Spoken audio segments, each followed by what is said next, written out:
간절한 마음을 가지고 형제자매를 그리스도의 상한 심정으로 사랑하면서 잠시 교제하시도록 하십시다. 여러분의 말로 하세요. 하나님, 형제님,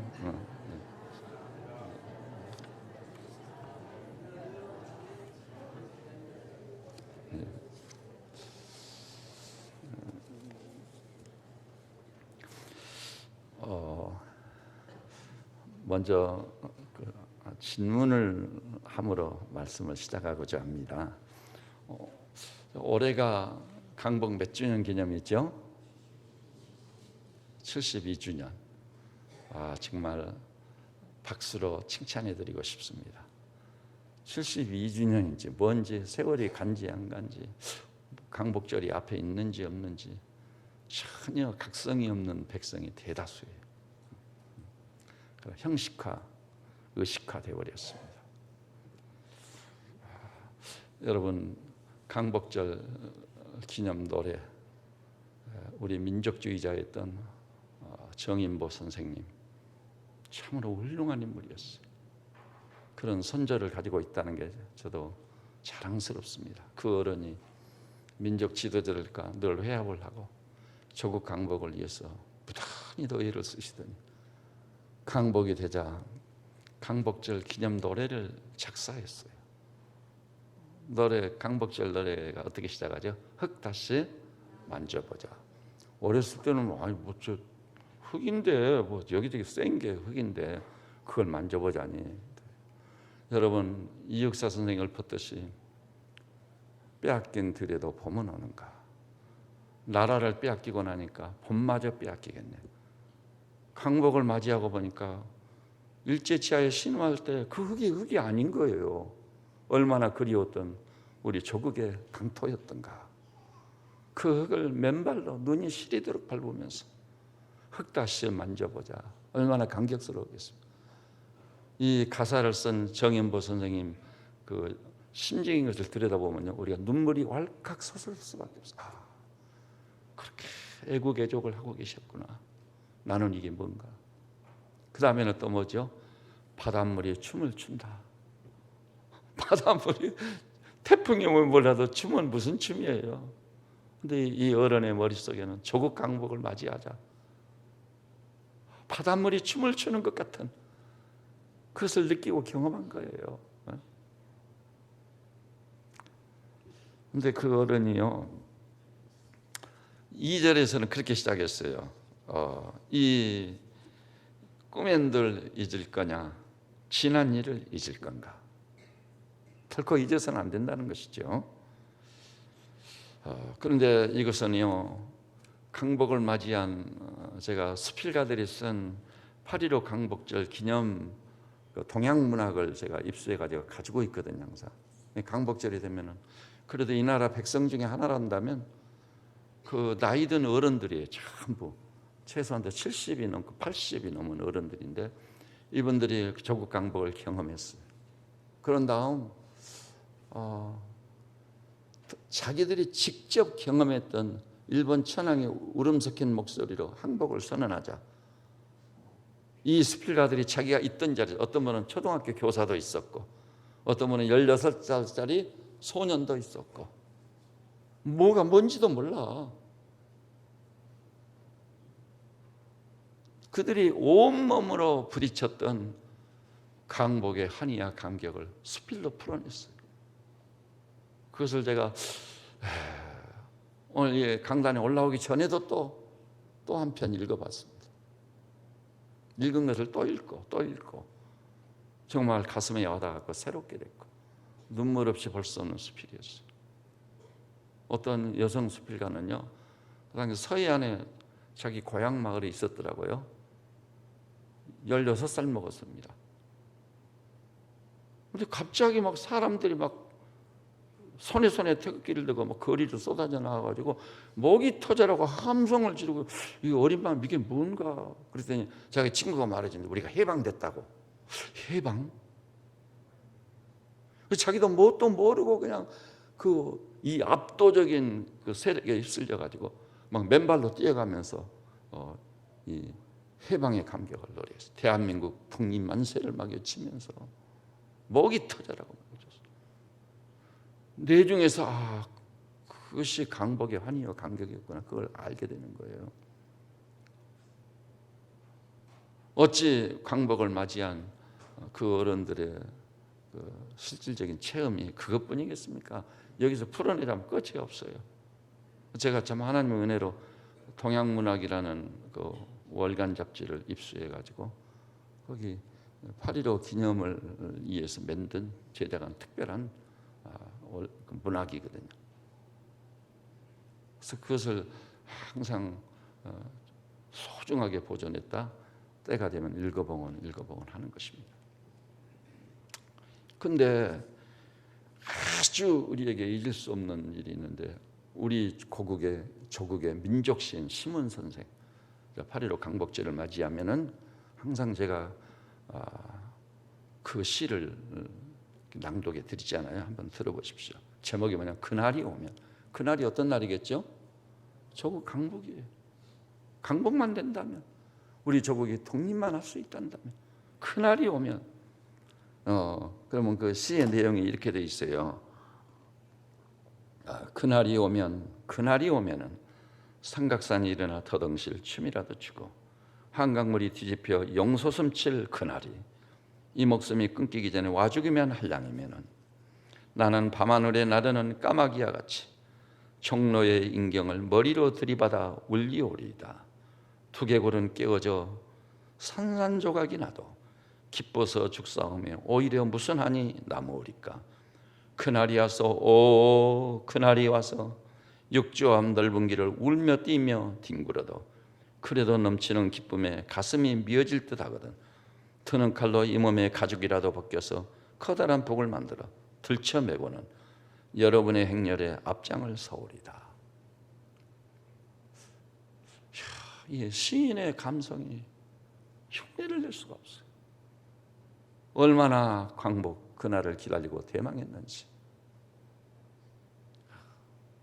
이 밤하늘에 나르는 까마귀가 돼가지고 종로의 인경을 머리로 들이받아 울리게 하겠다고.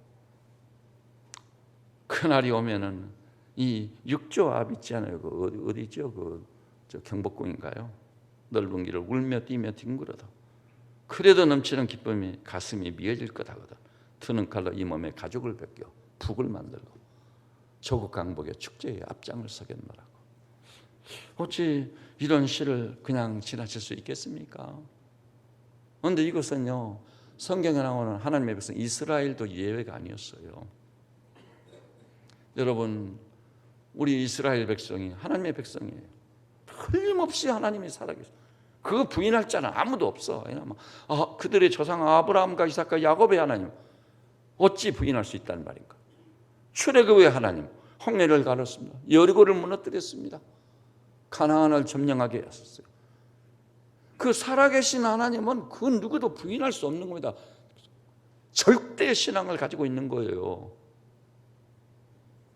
그런 하나님의 백성인데요, 어찌하여 우리가 바벨론에 유린당하고 점령당했단 말인가? 바벨론 대국이 그 먼 길을요, 말마급소리를 요란히 내고 예루살렘을 점령하는데요, 성벽을 다 무너뜨려 버렸습니다. 그리고 예루살렘의 상징인 성전을 다 짓밟아 버렸어요. 그리고 성전에서 사용했던 거룩한 기명들, 성구지요. 그럴 수는 없는 거예요. 그 계명들을 다 약탈당해 버렸습니다. 바벨론의 말말급이 지나간 자리는요, 사람이 사는 것이 아니었어요. 실랑의 골짜기. 짐승 중에 하나가 실랑이지 않아요. 그 실랑의 골짜기로 완전히 초토화가 되어버린 겁니다. 그것을 내다본 눈물이 선지 에레미야가요, 이렇게 읊었어요. 에레미야 9장 1절. 제가 에레미야 예가를 예전엔 앉은 자리에서 읽고 또 읽고, 그리고 눈물이 앞을 가렸거든요. 어찌하면 내 머리는 물이 되고 내 눈은 눈물 근원이 될고, 그렇게 되면 사륙당할 딸 내 백성을 위하여 주야로 고급하리로다. 내 눈의 눈물이 신의 물같이 흐르도다 그랬어요. 여러분, 느헤미야 1장 4절을 보니까 느헤미야 선지는 사실상요, 바벨론에서 바벨론을 통치하는 왕의 술 맡은 간원이 되겠어요. 술 맡은. 요직 중에 요직이에요. 왕들이 술을 즐기지 않아요. 도가기를 타면 어찌 되겠어요. 그러니까 목숨을 걸고 술 맡은 간원이 맛을 보는 거예요. 독약을 타지는 않았을까. 그러니까 요직 중에 요직인 거죠. 왕의 그만큼 신뢰를 받은 거예요. 포로 신세지만 그래도 믿을 놈은 느헤미야밖에 없다. 왜 그랬을까요? 비록 적국의 왕이긴 하지만 느헤미야는 하나님의 사람입니다. 진실무망합니다. 거룩합니다. 이방의 왕이 볼 때도 내 수하의 휘하의 부하들보다도 저 느헤미야를 술 맡은 간원으로 세워놔야 안심이 돼요. 그러니까 요직 중에 요직을 취하자고 있는 거예요. 걱정할 게 없어. 이스라엘이 어떻게 됐든. 그런데 예루살렘에서 찾아온 일군의 무리가요, 예루살렘이 다 무너졌고 성전이 회파됐고 성전 기명들이 약탈당했다는 이 소식을 접했을 때 느헤미야가 이 말을 듣고 앉아서 울고 수일 동안 슬퍼하며 금식하고 하늘의 하나님께 기도했다. 식음을 전폐해버린 거예요. 그의 눈물겨운 기도는 마침내 이방왕을 움직였어요.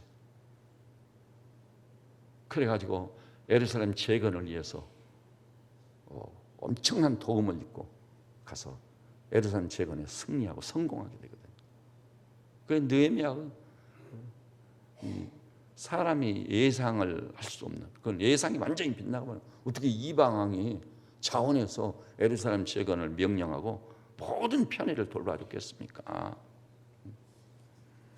우리 예수님께서도 멸망당할 예루살렘을 보면서 예루살렘아 예루살렘아 내가 너희를 품으리 한 적이 몇 번이었던고 하고 슬퍼하고 탄식하셨어요. 그런데 지금 우리가 같이 본 이 본문은요, 그런 배경하에서 바벨론의 포로로 끌려가는 이스라엘 사람들. 여러분, 우리 하나님 믿는다고 그 하나님은 아브라함과 이삭과 하나님이고 출애굽의 하나님이고 감히 누가 우리를 엿볼 수 있으랴 그 믿음은 가지고 있었어. 그런데 진짜 믿음이란 거 뭐죠? 한번 따라서 볼게요. 믿음으로 사는 것이 진짜 믿음이다. 나 믿음이 있다고 그건 믿음이 아닌 거예요. 믿음으로 살아야 믿음인 거예요. 진짜 믿음인 거예요. 오늘 여기 나와서 우리 형제 자매님들께서는 진짜 하나님을 믿습니까? 그리스도의 부활을 진짜 믿습니까?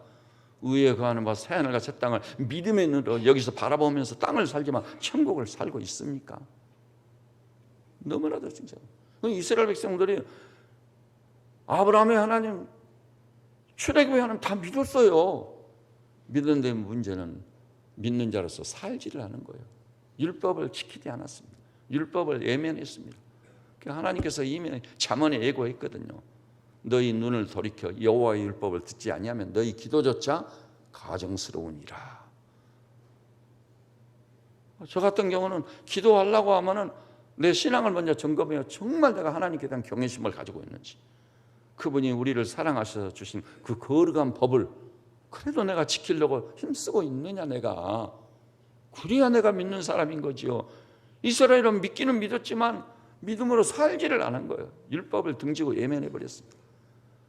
하나님께서 선지자들을 그렇게 보내서 경고를 받는다고, 이사야 선지는 톱으로 켜서 쥐어버리고, 에레미야 선지, 눈물의 선지는 땅을 파고 구덩이에다 묻어버리는 거예요. 마침내 하나님께서 채찍을 드셨습니다. 바벨론이 이스라엘을 심판하기 위한 방망이, 심판의 방망이 한번 내리치니까 어찌할 수가 없는 거예요. 그래가지고 예루살렘을 중심으로 한 이스라엘은 초토화가 되어버리고 실랑의 골짜기가 되어버리고, 그 다음에 지도급이 있는 사람들 20만 명이 포로로 끌려가는 거예요. 고기를 엮듯이 엮어가지고 끌고 가는데요, 가다가 굶어서 죽는 사람, 아파서 죽는 사람, 탈진해서 죽는 사람, 그런 가운데 남은 자는 바벨론 유브라데 강가까지 끌려간 거예요. 그래서 모래바람이 막 눈을 뜰 수 없게 만드는데, 그들이 사는 삶이 뭐죠? 노예들이 채찍을 들고 부려먹는 거예요. 그러니까 포로 신세는 노예보다 더 못한 거예요. 거기서 비로소 하나님이 틀림없이 살아계신데 하나님의 백성이나 우리가 왜 이렇게 돼버렸느냐 묻지 않을 수가 없었어. 그래서 사력을 다해 노역을 하면서도 틈만 있으면 모여가 왜 우리가 이렇게 됐느냐, 하나님의 살아계심을 부인할 수 없는데 왜 우리가 이렇게 됐느냐, 우리의 죄 때문이었구나. 율법을 등지고 예면하고 살았고 선지 이사야를 톱을 켜서 죽이고 에레미야 그 당시 죽지는 않았지만 땅을 파고 매장해버리는 하나님의 사람들을 얼마나 우리가 괴롭혔던가. 그럼 우리는 어떻게 해야 될 것인가. 그런데 바로 그 바벨론 여러 강가에서 노역에 시달리며 지은 시가 137편인 거예요. 이스라엘 역사에 길이 남을 시, 결코 잊을 수 없는 시요. 여러분, 이 시를 통해요, 지금 우리 대한민국을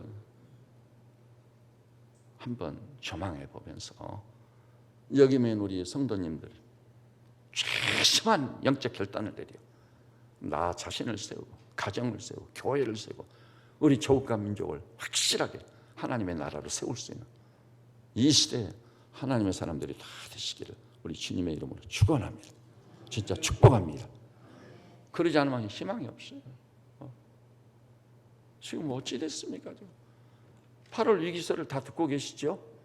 지금 우리 대한민국 국경을 딱 넘어서면은요 난리입니다. 난리. 한마디로 전쟁이 일어나리라고 다 생각하고 있어요. 김정은이가 그 하나님도 모르고 생각도 깊지 못하는데 저지르지 못할 일이 뭐 있겠어요. 핵미사일을 미군 기지가 있고 수십만 명이 살고 있는 괌 주변에다 쏘겠다는 거 아니에요. 그러니까 일본은 어떡하죠? 일본은 자기 일본 상공을 통과하니까 그 요격하기 위해서 패트리어트 미사일을 지금 준비해놨다고 뉴스가 보도했습니다. 만일 쏘면은 그것으로 그 패트리어트로 북한의 미사일을 떨어뜨리려고 하는 거예요 지금. 그리고 미국은요 완전 준비를 갖추고 이미 사드로 그 미사일을 요격하기 위해서 몇 차에 걸쳐 실험을 해서 완전 성공을 거뒀어. 그리고 이 괌에서 출격하는 제일 무서운 비행기 있잖아요. 그것이 한번 북한 상공에 가서 공격을 하기 시작했다면 재건이 불가능할 정도로 초토화가 돼버려요. 완전히 200m 지하에 있어도 그 폭탄은 뚫고 들어가서 상대방을 제압하고 잡는 거예요. 이 일촉즉발의 위기예요. 원래는 7월 중순이 위기라고 했거든요. 정말 호흡처럼 하나님께 긍휼을 구하고 자비를 구했는데 기도도 부족한데도 불구하고 하나님의 은혜로 잘 지나갔더니 이제 8월 위기설이 나왔네. 근데 그것만 문제가 되는 게 아니에요. 그것에 버금갈 만한 이 문제들이 너무나도 이 땅에 가득 차 있습니다. 이 일을 어찌할 건가. 그리고 이 철없는 국민들은 분별력이 없어가지고 무엇이 문제인지도 모르고 있어. 다 이 일을 어찌할 건가. 여러분, 오늘 우리는 이 시를 통해 하나님의 백성 이스라엘이 실제로 체험하고 경험하면서 쓴 건데, 이 시로 나를 반추해 보면서 진짜 여기 이 예배에 오신 우리 형제자매 우연이 아닙니다. 하나님이 여러분과 저의 발걸음을 인도해서 이 강복절 기념 예배에 참여하게 하신 줄 압니다. 여기서 천지의 대주제이시고 역사의 주권자인 하나님의 메시지, 그 음성을 듣고 목사님 저는 배운 게 없는데 좋아요. 역사를 하나님이 좌우하시고 천지 만물을 그분이 다스리신다면 우리가 하나님만 제대로 믿으면 되는 거예요. 그분을 진짜 경외하면 되는 거예요. 두렵고 떨림으로 섬기면 되는 거예요. 그분께 나가서 기도에 불을 떼면 되는 거예요. 눈물의 기도. 그걸 하나님께서 응답하시면요 배운 것도 없고 학력도 아무것도 없는데 무지랭이 같은 백성에 불과했는데 하나님께서 나의 눈물과 기도를 보시고 이 땅에 개입하시고 손을 대기 시작하면 그야말로 놀라운 역사가 나타날 줄 믿습니다. 그런 기적적인 역사가요 역사에 너무나 많이 있어요. 그 사례를 다 언급할 수가 없어요. 그렇다면 오늘 본문을 통해 이스라엘을 울부짖으면서 우리에게 교훈으로 남긴 것이 뭡니까? 먼저 137편 1절을 우리 한 목소리로 봐볼까요? 137편 1절 시작.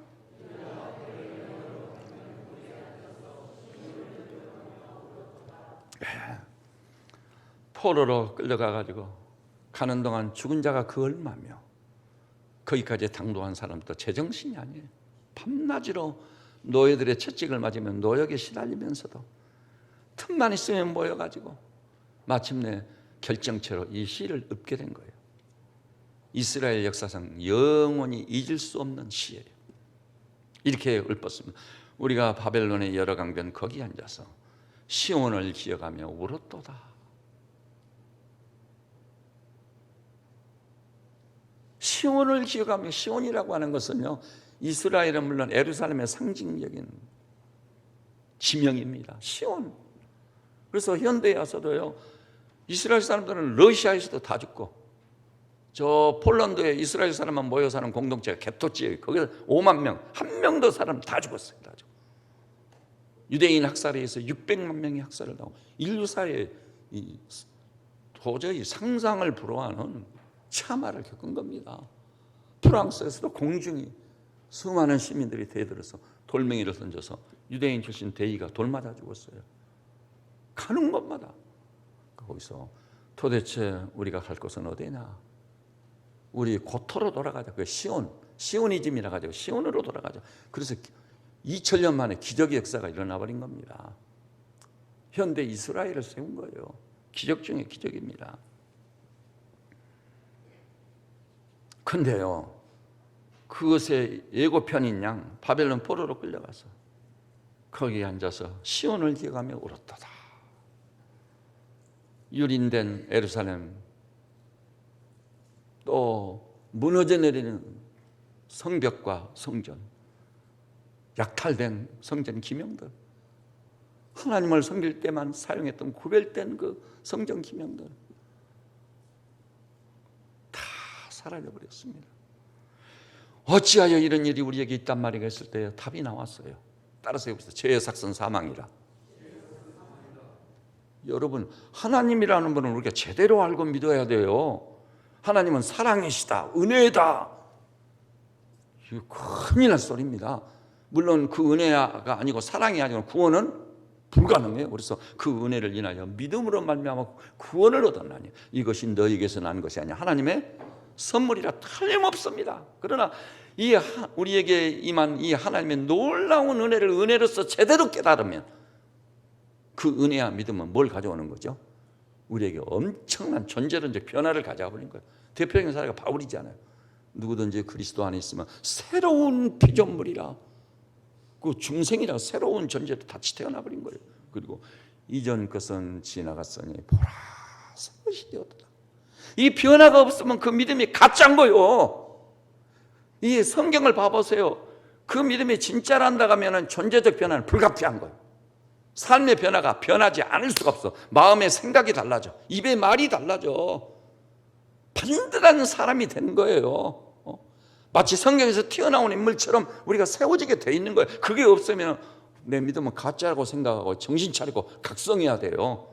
지옥과 천국도 분명히 입건을 은혜인데 사랑인데 가지고 그렇게 그런 데다 악용을 하는 게 아닌 거거든요. 주여, 이 약하고 무익한 자를 어찌하오리까 불쌍히만 여겨주십시오.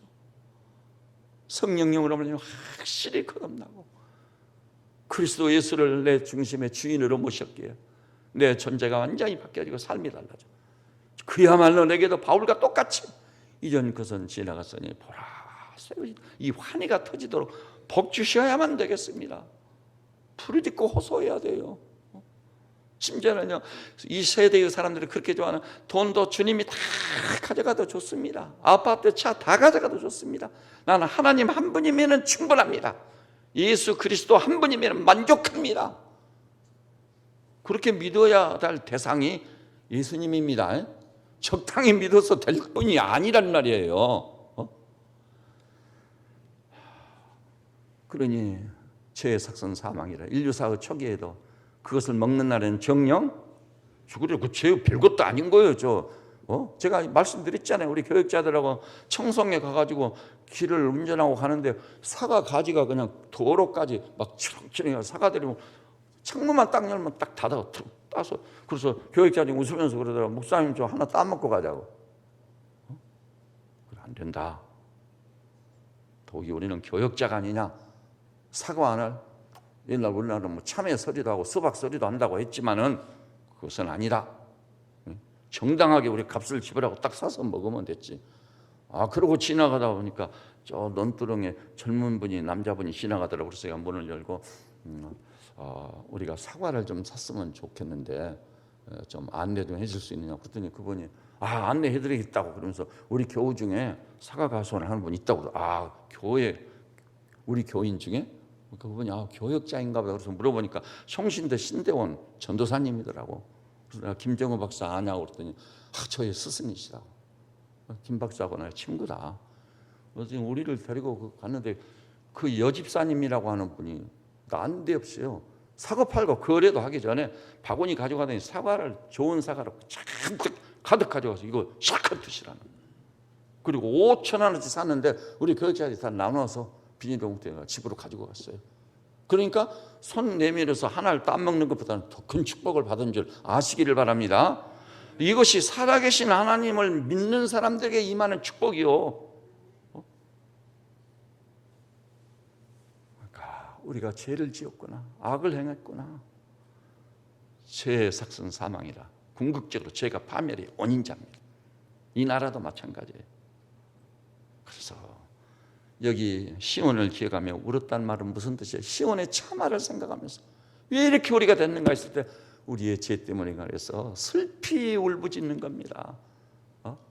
어찌하면 내 눈은 눈물거린이 될고 그러면 멸망당할 시온을 위해서 신의 물처럼 눈물을 흘리리로다. 에레미야 선지야 똑같은 거예요. 회개의 눈물인 겁니다. 여러분, 최심한 회개 없이는 절대로 안 바꿔지는 거예요. 인간의 부패성이 얼마나 무서운데 이런 핑계처럼 변명 늘어놓으면서 하나님 그래도 나는 사람에 불과합니다. 능력이 없는데요. 어쩔 수가 없습니다. 이 시대에 하나님을 의지하고 살았다가는 살아남을 길이 없습니다. 안 됩니다. 돈도 좀 모아야 되고 출세도 좀 해야 되고. 우와, 살아계신 하나님을 인정을 안 하고 있는 거예요. 나는 당신을 제대로 믿을 수 없습니다는 불신의 고백에 불과한 거예요. 그것이 아니라니까요. 하나님은 진짜 살아계셔서 너희는 그의 나라와 그 의를 먼저 구하라. 그리하면 이 모든 것을 너희에게 더하시리라. 이것이 정도요. 이렇게 해서 은혜를 입고 이렇게 해서 축복을 받아야 되는 거예요. 그리고 죄가 물러나야 돼. 악의 세력에 쫓겨가야 돼. 흑암의 세력에 굴복당해야 돼. 그래야 내가 살고 가정이 살고 이 민족이 살 길은 그 길밖에 없음을 반드시 아시기를 우리 주님의 이름으로 축원합니다. 그래서 눈앞에 있는 그 소리를 탐해가지고 죄 지는 일이 있으면 안 돼요. 정말 저는 원래 일본 사람들을 너무나 철천지 원수같이 한이 맺혀가지고 어린 나이지만 항상 입만 열리면 일본 놈들이라고. 일본 놈들. 그런데 이제 점차 제가 학생운동할 때 일본에 연세 많은 노인 목사님이 오셔가지고 성경을 한번 우리를 좀 가르치는 일이 있었어요. 근데 그 어른이 세상에 무릎을 탁 꿇고 절을 하더라고. 나와 우리 일본을 용서해달라고. 울면서. 그때 마음이 싹달했어요. 야, 이런 분도 계시구나. 근데 이번에 우리 단기 선교 갔다 온 팀들이 얘기하는 들어보니까 와, 그 사람들은요, 예를 들어서 우리 일행 가운데 우리 선교팀 멤버 가운데서도 배낭을 잊어버렸대요. 그래서 이제 아이고 배낭을 열고 좋은 것은 누가 출해 갔겠구나. 가서 보니 손도 안 대서 그대로 있는 거예요. 우리가 본받아야 될 일 아니에요? 서울 시청 앞에다가요 5만 원권으로 한 가방 갖다 놔도 1년이 가도 손도 안 대야 돼. 그 정도 돼야 그 나라는 세계 최고의 나라가 돼. 여러분, 그것이 사실인 겁니다. 그런데 이게 지금 나라가 아수라장이야, 아수라장. 죄의 삭선 사망일 뿐이에요. 오늘 여기 나오신 우리 형제자매님들이죠.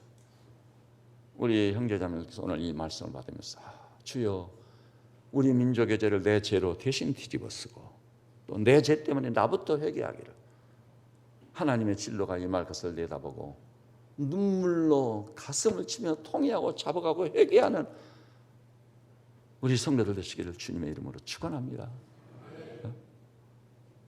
그래서 주님께서 내가 네 눈물을 보았느니라, 필요하다면 시험을 전폐하고 기도하는 내 기도를 내가 들었노라. 그럴 때 나라가 안전해지는 거예요. 변화받는 거예요. 사실은 궁극적으로 미국에 사드 갖다 놔봐야 소용없어요. 사드 반경을 피하면서 미사일 하나 못 쏘겠어요. 그런데 여기요, 시온을 기억하며 울었도다. 우리 한국 국민이 저부터요, 특이한 현상이 뭐죠? 너무 빨리 잊어버려요. 너무 빨리 잊어버려. 6.25 참아도 다 잊어버렸어.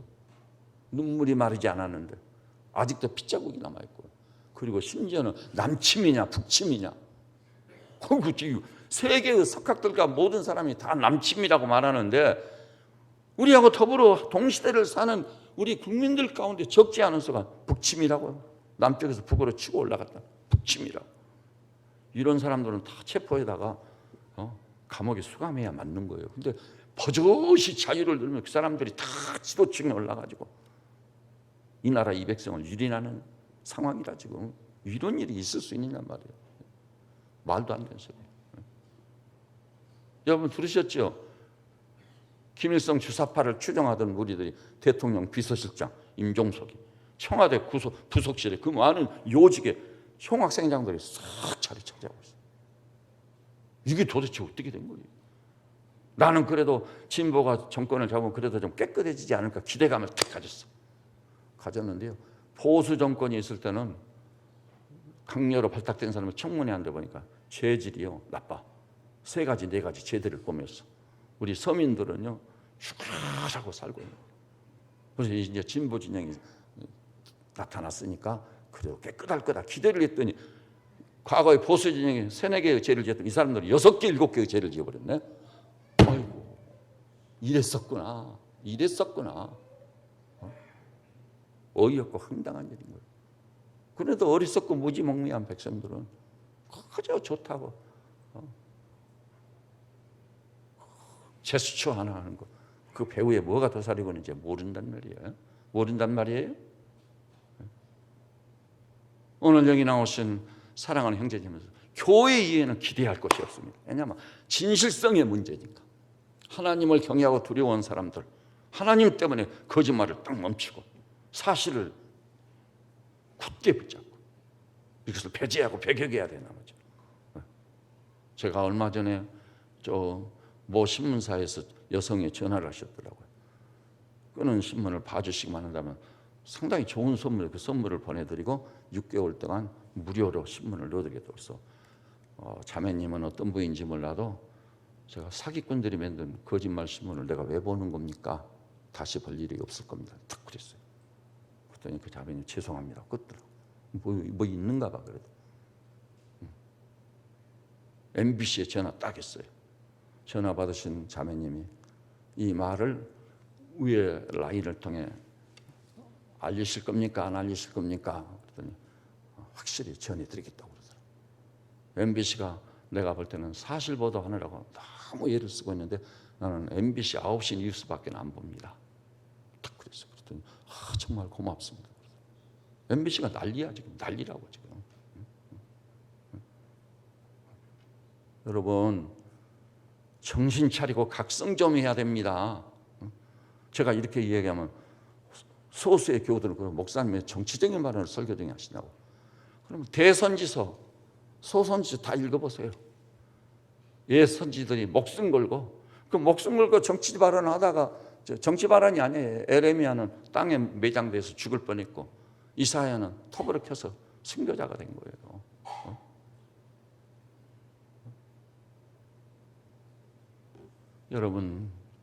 여러분과 제가요 할 일이란 뭡니까? 하나님의 살아계심을 확실히 믿는다면 민족의 죄를 내 죄로 뒤집어쓰고 눈물로 기도하는 우리 성도를 반드시 되셔야 될 줄로 믿습니다. 더구나 8월이 이기설이 이렇게 파다하고 해에서는 난리인데 우리는 눈물로 기도해야 돼요. 필요하다면 성령의 감동하시면 식음을 침피하고 기도하세요. 기도해야 돼요. 하나님이 모든 것을 결정하고 좌우하시거든요. 좌우하세요. 그 다음에 지나간 역사를 결코 잊으면 안 됩니다. 기억하며 울었도다. 5절에도 내가 너를 잊을진데 6절에도 예루살렘을 기억하지 아니하거나 7절에도 여호와여 예루살렘이 멸망하는 날을 기억하시고 기억이라는 말이 4번 사용됐어요. 기억해야 될 것은 반드시 기억하는 하나님의 사람들, 하나님의 종들이 되셔야 되는 겁니다. 성경을 봐보세요. 이스라엘 사람도 출애굽의 역사를 잊어본 일이 없어. 아브라함이 독자 이삭을 모리아 산에서 번제로 드릴 때 그 사건을 잊을 수가 없는 거예요. 기록으로 탁 남겨놓고 어른들이 자자손손 다 가르치는 거예요. 그 다음에 두 번째요.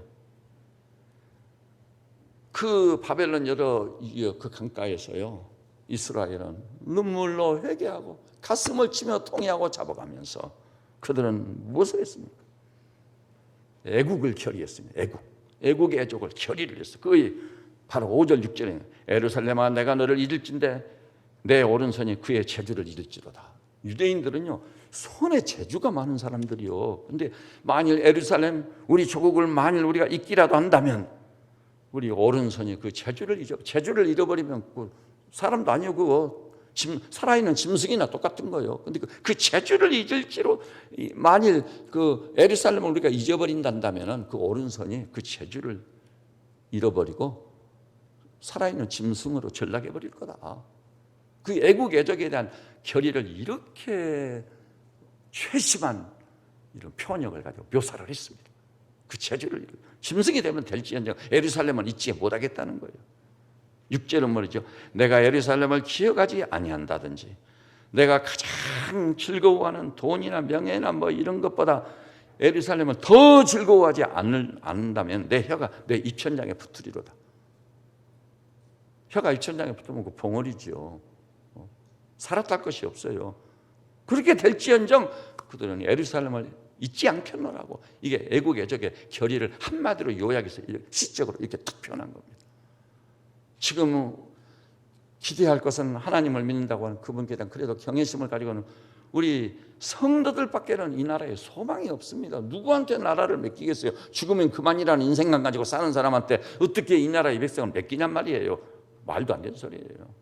하나님을 경외하고 믿는다는 우리도 그죠? 시험을 받아가지고 죄도 짓고 뭐 세상 사람과 똑같은 논리로 살고 그럴진데 우리 형제자매님께서 여기 있는 대로 우리 조국, 우리 대한민국 운명을 놓고 결코 잊지 마시고 눈물로 호흡처럼 기도하는 성도들 되시기를 우리 주님의 이름으로 축원합니다.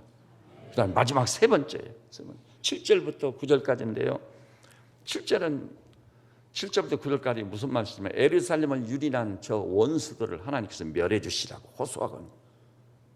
제가 원래는 성경 통독을 하다가요.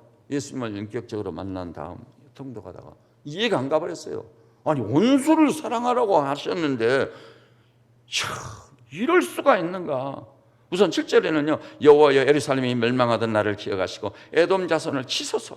왜 에돔을 치라는 거죠? 바벨론이요. 말막급 소리를 요란하게 울리면서 예루살렘을 치러 왔습니다. 그때 에돔이 어땠냐면요. 이렇게 말한 거예요. 그들의 말이 헐어버리라. 이스라엘을 놓고요. 그 기초까지 헐어버려라. 막 부추겼던 거예요. 부추겨. 그 에돔을 하나님 그대로 놔두지 말아달라고. 에돔을 치라고 호소했어요. 그런데 8절과 9절 가면 이제는 진짜 이거 이해하기 어려운 일이에요. 멸망할 딸 바벨론아 네가 우리에게 행한 대로 네게 갚는 자가 복이 있으리로다. 바벨론아 네가 우리에게 행한 대로. 바벨론이요 그 먼 길을 말만큼 소리를 요란하게 울리면서 예루살렘의 당도에서 그들이 한 일이 무엇이었던가. 입에 올릴 수 없는 참담한 일을 해버린 겁니다. 닥치는 대로 무슨 어떤 예의은으로 볼만한 부분을 본다든지, 그래도 사람이니까 최소한도 갖출 예의를, 그런 게 없어요. 닥치는 대로 이리 치고 저리 치고, 이리 죽이고 저리 죽이고, 성벽이고 뭐고 다 유대인들 동원해서 허물어버리고, 성전도 허물어버리고, 기병 전부 약탈해버리고. 그러니까 실황의 골짜기가 돼버린 거예요. 이스라엘이 실황의 골짜기가 돼버렸어. 그래서 그 원수 바벨론을 향해 우리에게 행한 대로 네게 갚는 자가 복이 있으리로다. 아주 무서운 말이에요. 9절에는요, 차마 입에 올릴 수 없는 네 어린 것들을 바위에 메어치는 자가 복이 있도다. 세상에 해도 어린아이를 들어가지고 바위에다 메어쳐버리다니, 이럴 수가 있단 말인가? 그럴 수 있는 겁니다. 바벨론이 와가지고 이스라엘을 유린할 때 이보다 더 해버렸던 거예요. 그 참담한 일은 입에 올릴 수가 없는 거예요. 네? 그러면요, 왜 이렇게 된 거? 우리 조국 현실과 비교해서 얘기를 해볼게요. 여러분, 북한이 가지고 있는 하나님의 기준을 가지고 보자면 북한은 뭐가 문제죠? 다른 많은 문제가 있지만 그거 덮어두고요, 김일성, 김정일, 김정은 3대가 계속되고 있는 그 권력이 뭐죠? 살아있는 신이라니까. 제가 그걸 제대로 확인하면 그렇게 생각을 하고 있었고, 그게 맞는데 제대로 확인한 거죠. 탈북자가 계세요. 근데 그분이 남쪽에 가서 신학을 해가지고 목사가 됐거든요. 그분이 생생하게 증언했어요. 제가 북한에서 도대체 김일성, 김정일, 김정은으로 이어지는 이런 시스템은 어떻게 어디서 아이디어를 얻어 갖출 수 있었을까? 남쪽에 와서 크리스찬이 되고 신학을 하면서 목사가 되고 보니까 성경이 있더라고요. 성경대로 한 거예요. 성경은 살아계신 여호와 하나님을 우리가 섬기잖아요. 그런데 여호와 하나님 자리에 누구를 앉혀놓은 거예요? 김일성과 김정일과 김정은이 그 자리에 딱 살아있는 우상들이 십계가 되어 있는 거 완전히. 하나님이 참 미워하시고 싫어하는 게 이겁니다. 바로 여러분, 한 가정으로 예를 들자면요, 남편이 이런 것 저런 거 잘못해도, 아내가 이런 거 잘못해도 다 용서할 수 있지만 용서하기 어려운 건 뭐죠? 다른 남자 다른 여자한테 갔을 때는 용서가 안 되는 거예요. 근데 하물며 천지 만물을 창조하신 대주제이신 하나님이 버젓이 살아계신데 그 하나님 자리를 딱 자기가 차고 앉아가지고 신이 되어가지고, 그보다 무서운 제약은 없는 거예요. 그래서 우상을 만들지 말라, 다른 신을 내 앞에서 만들지 말라 하신 거예요. 다 여기 계시는 사랑하는 형제자매님들이시죠. 그런 의미에서 볼 때 북한은 하나님께서 때가 되면 반드시 치시리라고 생각합니다. 그러면 남쪽은 온전한가? 남쪽은요, 북한처럼 이렇게 신격화 시킨 것은 없어요. 그런데 남쪽에 있는 사람들, 우리들이 지은 죄가 사실 하늘에 닿았어. 돈 때문에 지은 죄가 하늘에 닿아버렸어. 출세 때문에 지은 죄가 하늘에 닿아버렸어. 이 땅은 온갖 거짓으로 난무하고 있어. 뉴스에 보도되고 분명히 들려도 그거 믿습니까? 그래도 그거 믿어야죠. 그럼 그거 믿어요? 저도 사실을 중시 여기는 사람이기 때문에 실제로 일어난 사건들을 사실성 여부를 추적해 봤어요. 그랬더니 진짜 거짓말이에요. 이게 어떻게 된 건가 이게?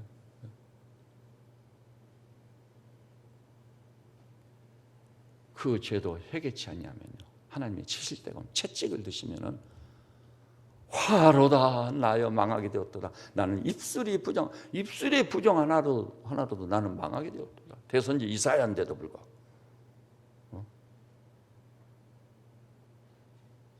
오늘 여기 나오신 우리 형제자매님들이시죠.